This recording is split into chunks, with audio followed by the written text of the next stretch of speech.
জীবনে চলতে গেলে কেউ জীবনে আসবে, কেউ জীবন থেকে যাবে। এটাই পৃথিবীর ন্যাচার। কেউ কখনো আজীবন আমাদের থাকে না। তো কেউ ছেড়ে চলে গেলে পেইন খাওয়ার কোনো দরকার নাই, মায়া করার কোনো প্রয়োজন নাই। যে গেছে সে তোমার জন্য ছিলই না। কথা আসতে কেন জোরে বলো, ঠিক না যুবক ভাইয়েরা? যে তোমাকে ছেড়ে গেছে সে তোমার জন্য নয়, পাশাপাশি যে অলরেডি অন্য কারো হয়ে গিয়েছে সেও তোমার জন্য নয়। পৃথিবীতে সবচেয়ে সুখী মানুষ হচ্ছে সেই মানুষ যার বেঈমানের প্রতি কোনো মায়া থাকে না। পৃথিবীতে সবচেয়ে হ্যাপি মানুষ হচ্ছে সেই মানুষ যে প্রতারকের প্রতি কোনো মায়া রাখে না। ঠিক কিনা বলো?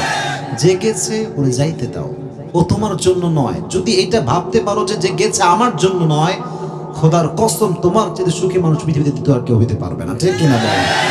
যে গেছে ওরে যাইতে দাও। আরেকটা কথা হচ্ছে, কেউ যখন ছেড়ে যাবে তোমাকে, তোমার সবচেয়ে কঠিন অবস্থায় মনকে একটু বুঝ দিবা। কি বুঝ দিবা জানো?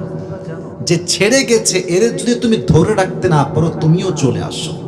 আমি একটা কথা শুনেছিলাম সেই দিন, সেটা হচ্ছে जो छोड़ के जाता है तकलीफ उसे नहीं होता, जो रह जाता है तकलीफ उसे होती है। যে ছেড়ে যায় সে তো বিন্দাস আরামে ঘোরে, কিন্তু যে থেকে যায় ওইটার ভিতরে যে কেন আমারে ছাড়লো, সে জীবনে কখনো সুখী হতে পারে না। তুমিও ওখান থেকে বের হয়ে চলে আসো। তো আমি যেটা বলছিলাম সেটা হচ্ছে, কেউ ছেড়ে গেলে প্যারা খাওয়ার কোনো প্রয়োজন নাই। জীবন আমার, কষ্ট আমার, সুখটা আমাকেই আনতে হবে। ঠিক কিনা বলো যুবকেরা? আর একটা ছোট্ট কথা তোমাদেরকে বলছি, জীবনে যারা তোমাকে ইগনোর করবে, খারাপ সময় পাশে থাকবে না, দুঃসময় তোমার হাত ছাড়বে, এদেরকে মাফও করে দিবা, সঙ্গে সঙ্গে ব্লকও করে দিবা। ব্লক করে দাও, আনফ্রেন্ড করে দাও, নাম্বার ব্লক লিস্টে ফেলাও, হোয়াটসঅ্যাপে ব্লক দাও, স্ন্যাপচ্যাটে ব্লক দাও, মেসেঞ্জারে ব্লক দাও, সব জায়গায় ব্লক।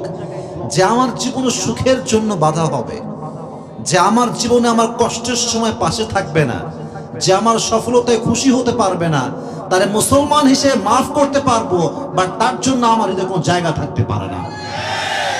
এদেরকে ব্লক করে দাও। যে আমার ভালো সময় পাশে থাকে, খারাপ সময় কাছে থাকে না, ও আমার ভালো বন্ধু হওয়ার কোনো যোগ্যতা রাখে না। Just block them, just unfriend them. করে দাও আনফ্রেন্ড, কোনো গুনাহ হবে না, আমি তোমাকে বলতেছি। কারণ বেঈমানদের জন্য আল্লাহ মাফ রেখেছেন। বাট হাদিসে এসেছে লা ইউলদাগুল মুমিন ফি হুজরিন ওয়াহিদিন মাররাতাইন। মুমিন মুসলমান একবার ধোঁকার শিকার হয়, দ্বিতীয়বার সেই গর্তে আর তারা কেউ পা দেয় না। ঠিক কিনা বলো? বের হয়ে আসো সেখান থেকে। রাজি আছো ইনশাআল্লাহ?